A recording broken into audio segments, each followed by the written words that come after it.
एक चींटी कृष्ण की बहुत बड़ी दीवानी थी और वो रात दिन बस उसके कृष्ण के भजन में ही लगी रहती थी। कृष्ण की दीवानी थी वो।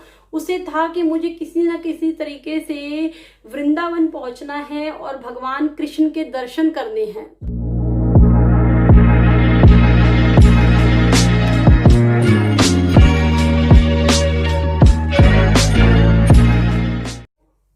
Power of companionship, power of your, आपकी कैसी कंपनी है, ये बहुत कुछ बताती है आपके बारे में।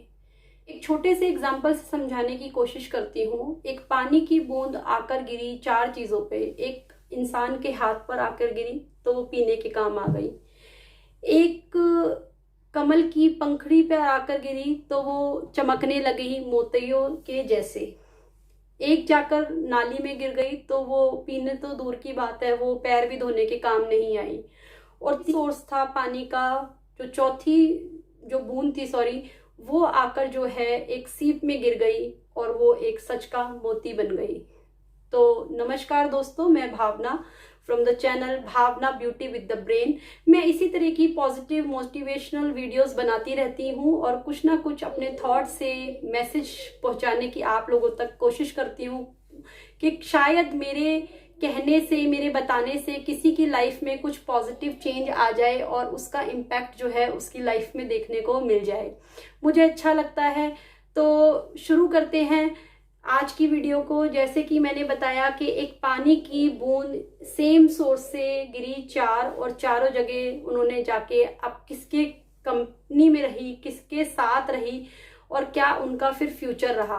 तो सेम एक इंसान जो होता है वो किसकी कंपनी में रहता है, कैसे लोगों के साथ रहता है, वो रिफ्लेक्ट कर देता है कि उसकी लाइफ, उसका फ्यूचर क्या रहेगा। मैंने काफ़ी पहले पढ़ा था, show me your friends I will tell your future.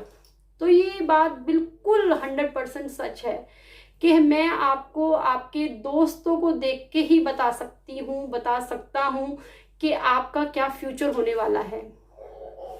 एक चींटी कृष्ण की बहुत बड़ी दीवानी थी और वो रात दिन बस उसके कृष्ण के भजन में ही लगी रहती थी। कृष्ण की दीवानी थी वो।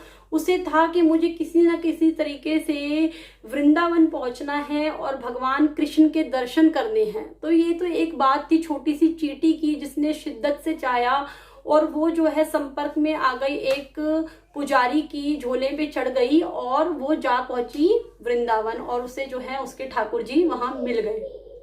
तो उसने जो चाहा, वो जिसके संपर्क में आई उसे उसी तरीके का जो है रिजल्ट मिला। उसका जो आप कह सकते हो आउटकम था वो उसी तरीके का रहा।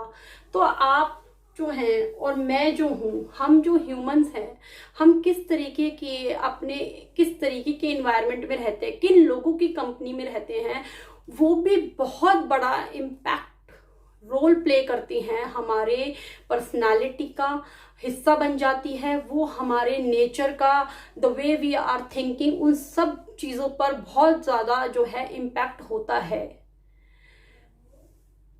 जो लोग जिनकी कंपनी में हम रहते हैं वो एक तरह से हमारे मिरर होते हैं। हम उन लोगों को देखते हैं और जो वो होते हैं और उसका जो इफेक्ट होता है वो जिस तरीके के होते हैं वो हम अपने नेचर में देख सकते हैं। ये सुनने में बड़ी हैरानी की बात लगती है। वो जिस तरीके के वर्ड्स यूज करते हैं ना, आप देखेंगे, आप जिन लोगों की कंपनी में रहते हो, जिस तरीके का way of style of their speaking, eating, sitting and looking toward the things, जैसा उनका होता है ना, वैसे ही धीरे धीरे हम लोगों का भी होने लग जाता है। हम भी उसी तरीके के वर्ड्स यूज करने लग जाते हैं। मैं भी कोई आपसे अलग नहीं, मेरे साथ भी यही चीज है। तो हमें जो है अपनी कंपनी इतनी स्ट्रॉन्ग, इतनी पावरफुल रखनी चाहिए कि हम हमेशा ऐसे लोगों की कंपनी में रहे जो हमसे इधर हैं। इससे क्या होगा कि हमारी जो वे ऑफ थिंकिंग है, वे ऑफ स्पीकिंग है, way of taking the things, और जिस तरीके से हम सोचते हैं, जिस तरीके से हमारी मेंटालिटी होती है, वो उन्हीं लोगों की जैसी हो जाती है।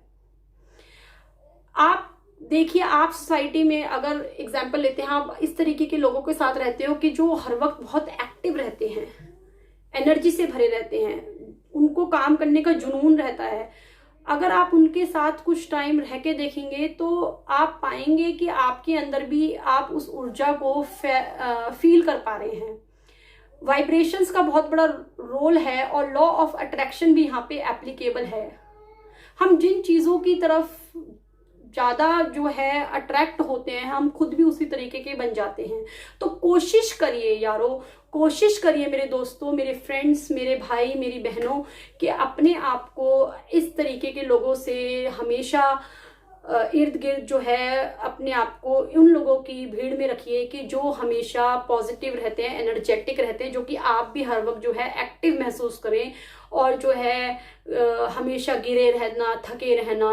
इन कंप्लेनर्स, एक होते हैं ग्लोबल एसोसिएशन ऑफ अचीवर्स और एक होते हैं ग्लोबल एसोसिएशन ऑफ कंप्लेनर्स। तो ये आपके ऊपर है। अभी कमेंट करिए और बताइए कि आप कंप्लेनर्स की में हैं, ग्लोबल एसोसिएशन ऑफ कंप्लेनर्स की लिस्ट में आना चाहेंगे या ग्लोबल एसोसिएशन ऑफ अचीवर्स की लिस्ट में आना चाहेंगे। तो यही इसी पॉइंट को आगे बढ़ाते हुए बताती हूँ कि आपको अपने जो फ्रेंड सर्कल है, चाहे वो आपका बिजनेस है, चाहे आप एक स्टूडेंट हैं, चाहे आप एक हाउसवाइफ हैं, चाहे आप एक जो है खुद एक एम्प्लॉय हैं, आप जो भी हैं, आप अपने आप को हमेशा जो है किसकी कंपनी में रखना चाहेंगे? एक वो जो सीट पे बैठे हुए सबको क्रिटिसाइज कर रहे हैं, सिस्टम को, ऑर्गेनाइजेशन को, पॉलिटिक्स को, ऑफ कंट्री को और हर को, नेचर को, सोसाइटी को, सब में प्रॉब्लम देख रहे हैं, या फिर आप उनके साथ अपने आप को एसोसिएट करना चाहेंगे, उनकी कंपनी में रहना ज़्यादा पसंद करेंगे, जो कि हर चीज़ में विजनरी हैं, जो कि चीज़ों में से प्रॉब्लम्स की तरफ ज़्यादा ध्यान ना देकर सॉल्यूशन पर ज़्यादा अपनी एनर्जी को फोकस करते हैं। तो इसी तरीके से जैसे आप अपना एक चार्ट बना लीजिए, कोई सर्कल बना लीजिए, उसके डिफरेंट डिवीजन कर लीजिए, पोर्शंस बना लीजिए कि मैं घर में रहूँगा तो इन लोगों के साथ इस तरीके से साथ रहूँगा, मैं अपने ऑर्गेनाइजेशन में, अपने बिजनेस में, अपने काम के समय इन लोगों के साथ एसोसिएटेड रहूँगा, सोसाइटी में मैं इन तरीके के साथ रहना पसंद करूँगा या करूँगी। मैं अगर स्पिरिचुअलिटी की बात करती हूँ तो वो भी क्योंकि एक इम्पॉर्टेंट पार्ट है, उसका भी एक रोल है। हम किसी दिन और किसी वीडियो में इसके बारे में और बात करेंगे। तो इस तरीके का इसके कितने भी डिविजन्स हो सकते हैं। मैं ज़्यादा गहराई में ना जाते हुए, वीडियो को और ना लंबा करते हुए यहीं पे एंड करना चाहूँगी कि एक बार अपनी कंपनी को बदल के देखिए और देखिए आप बहुत कुछ इम्प्रूव पाएंगे। अपनी लाइफ को जो है एक अचीवर की तरह देखना शुरू करिए, एक अचीवर बनिए। खरबूजे को देख के खरबूजा रंग बदलता है, आपने सुना होगा। तो अपनी कंपनी को बदलिए, अपने जो इर्द गिर्द के लोग हैं अगर उनमें आपको लगता है कुछ खामियां हैं तो उनको प्लीज़ छोड़िए। स्टूडेंट से भी मेरी ये रिक्वेस्ट है कि अपने फ्रेंड सर्कल, पीर ग्रुप के प्रेशर में आके जो है अपने पेरेंट्स को आज हम गलत समझते हैं, बट कहीं ना कहीं वो ठीक हैं। वो हमारे से ज़्यादा, उनका ब्रॉड पर्सपेक्टिव है, ब्रॉड व्यू है लाइफ का। तो उनके पर्सपेक्टिव को भी समझिए और ये सोचिए कि आने वाले फ्यूचर में भी उन्हीं की बात बताई हुई मेरे ज़्यादा काम आएगी। आज मैं अपने पीर ग्रुप के चलते, अपने पीर ग्रुप प्रेशर के चलते अपने पेरेंट्स की बात को नज़रअंदाज कर रहा हूँ, तो ये मैं बिल्कुल गलत कर रहा हूँ। सेम यही जो है हस्बैंड्स के लिए, वाइफ्स के लिए, कि वो अपने, अच्छी बात है अगर आपका ग्रुप बहुत अच्छा है तो you are lucky. I would rather say कि you are not just lucky, you are most lucky person in this world. But अगर आपकी सोसाइटी, आपकी कंपनी, आपके इर्द गिर्द जो लोग हैं, अगर उनके साथ आपको सोच के देखिए, बैठ के देखिए, थोड़ा सा एकांत में इस बात को रियलाइज़ करने की कोशिश करिए कि उनमें अगर आपको आज कोई प्रॉब्लम दिखती है तो उसे नज़रअंदाज मत कीजिए और अपनी जो है कंपनी को बदलने की कोशिश करिए। क्योंकि मैं फिर कहूँगी कि हम जो लोगों के साथ, जिन लोगों के साथ रहते हैं वो हमारे आईने हैं। हम जिन आईनों के साथ रहते हैं, जैसे हम आईने में देखते हैं, हम उन लोगों में देखते हैं और वही जो है हम खुद बन जाते हैं। वही हमारी जो है हैबिट्स का पार्ट बन जाती हैं। तो बने रहिए मेरे channel Bhavna beauty with the brain के साथ। ऐसे ही और पॉजिटिव मोटिवेशनल वीडियोस के लिए सब्सक्राइब करना ना भूलें। Thank you friends.